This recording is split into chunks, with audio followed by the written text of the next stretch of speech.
તો નવી રીતે નવા સ્વાદ સાથે નવા મસાલા સાથે એકદમ ટેસ્ટી અને ક્રિસ્પી મસાલા પૂરી. તો આ ક્રિસ્પી પૂરી તમે જો આ રીતે બનાવી લીધી તો બીજી બધી પૂરીને ભૂલી જશો, એટલી ટેસ્ટી પૂરી બનીને રેડી થાય છે. ચા યા કોફી સાથે ખાઈ શકાય. હાય ફ્રેન્ડ્સ, આજે હું શેર કરીશ તમારી સાથે એકદમ નવી અને અલગ રીતની ફરસી પૂરી બનાવવાની રેસીપી. તમે અલગ રીતે બનાવીશું એમ કે નવી રીત. તો અહીં આગળ મેદો લઈ લઈશું 2 કપ. તો આ 1 કપ અને આ બીજો કપ. સ્વાદ પ્રમાણે મીઠું. હવે બાઇન્ડિંગ માટે ઘી એડ કરીશું એની અંદર આપણે. તો તમે ઘી યા તેલ કોઈ પણ કશું પણ એડ કરી શકો છો. તેલ પણ એડ કરી શકાય છે. આપણે અહીંયા ઘી એડ કરીએ છીએ. તો અહીંયા 5 ચમચી જેવું મેં ઘી એડ કર્યું છે. હવે સરસ મિક્સ કરી લઈશું. તો આ પૂરી તમે ચા યા કોફી સાથે પણ ખાઈ શકાય છે, એટલે ટેસ્ટી લાગે છે આ પૂરી. તો બધું સરસ મિક્સ કર્યું છે ને આ રીતનું બાઇન્ડિંગ થાય છે અંદર. હવે થોડું થોડું પાણી એડ કરીને સરસ એવો લોટ બાંધવાનો છે. તો ના કઠણ ને ના ઢીલો એવો મીડિયમ આપણે લોટ બાંધવાનો છે. સરસ એવું મિક્સ કરી લઈશું અને લોટ બાંધી લઈશું. તો થોડું થોડું પાણી એડ કરતા જવાનું છે. થોડું એડ કરીશું. તો સરસ એવો આપણે લોટ બાંધી દીધો, ના કઠણ ને ના ઢીલો એ રીતનો. હવે થોડું ઘી નાખીને સરસ કેળવી લઈશું એને. સ્મૂથ થઈ જશે એ થોડોક. સરસ આપણે એને કેળવી લીધો છે. હવે 10 થી 15 મિનિટ માટે રેસ્ટ આપીશું. તો અહીંયા આપણે સ્લરી બનાવી લઈશું. તો અહીંયા 2 થી 3 ચમચી જેટલો મેદો લઈ લીધો છે. એની અંદર ઘી એડ કરીશું. તો ઘીમાં બનાવીશું. આપણે પડવાળી પૂરી બનાવવાની છે એટલે સ્લરી બનાવીશું. તો અહીંયા 3 ચમચી થી 4 ચમચી જેવું ઘી એડ કરીને સરસ મિક્સ કરી લઈશું આ રીતે. અને એક નવા મસાલા સાથે બનાવીશું આપણે. આપણે સ્લરી રાખવાની છે, જોઈ શકો છો આ રીતની. હવે એક મસાલો બનાવી લઈશું. અહીંયા 1 ચમચી શેકેલા જીરાનો પાવડર લઈ લઈશું. મરી પાવડર એડ કરીશું 1 ચમચી. થોડી હળદર, અડધી ચમચી મરચું અને 1 ચમચી ચાટ મસાલો. આ બધાને આપણે મિક્સ કરી લઈશું. તો આ મસાલા સાથે બનાવશો તો એકદમ ટેસ્ટી પૂરી તમારી પણ બનશે. આ રીતે બનાવશો તો સરસ આપણે બધું મિક્સ કરી દીધું છે. તમે જેટલું તીખું ખાતા હોય એટલું લેવાનું. અહીંયા તીખું છે એટલે અડધી ચમચી લીધી છે મેં. તો આપણો મસાલો રેડી છે. વેટ થઈ ગઈ છે. તો આપણે લોટને જોઈ લઈશું. તો સરસ એવો આપણે મિક્સ કરી લઈશું પહેલાં આ રીતે. હવે એમાં બોલ્સ વાળી લઈશું મીડિયમ સાઇઝના. બહુ મોટા નહીં ને બહુ નાના નહીં, એ રીતના. આ રીતના આપણે આ રીતે ગુલ્લા પાડી લીધા છે. હવે વણી લઈશું સરસ. તો અહીંયા પાટલી પર એક ગુલ્લો રાખીને આપણે સરસ વણી લેવાની છે.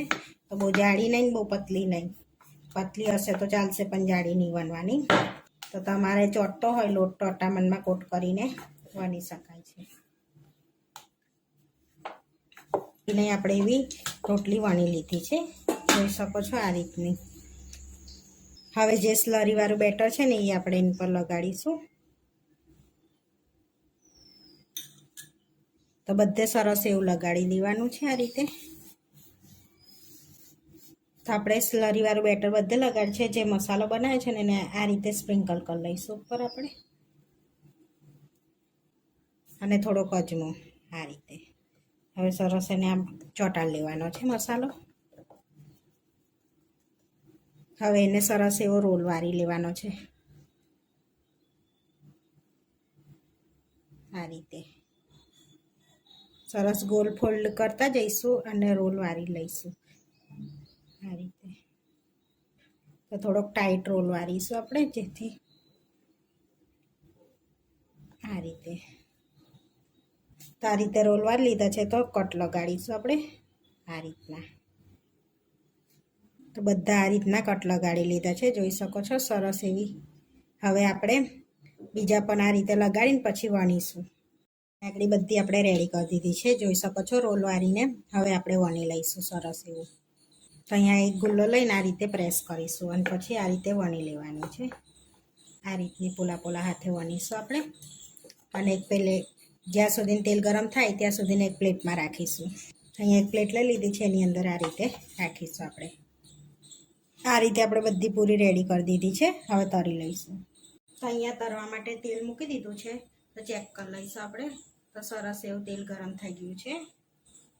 હવે એની અંદર આપણે એક એક પૂરી એડ કરતા જઈશું આ રીતે.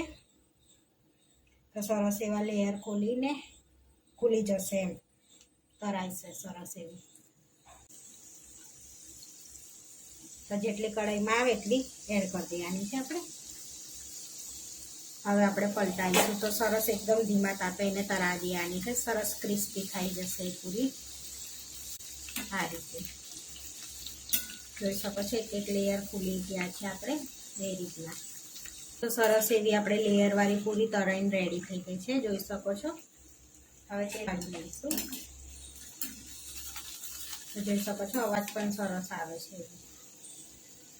તો આગળ આપણે પ્લેટ જોઈ શકો છો સરસ એવો અવાજ આવે છે. આ રીતે બીજી પણ તૈયાર કરી આપણે. એવી મસ્ત મજાની પૂરી બનીને રેડી થઈ ગઈ છે. બધી તળી લીધી છે, જોઈ શકો છો એકદમ ક્રિસ્પી એવી પૂરી રેડી થઈ ગઈ છે.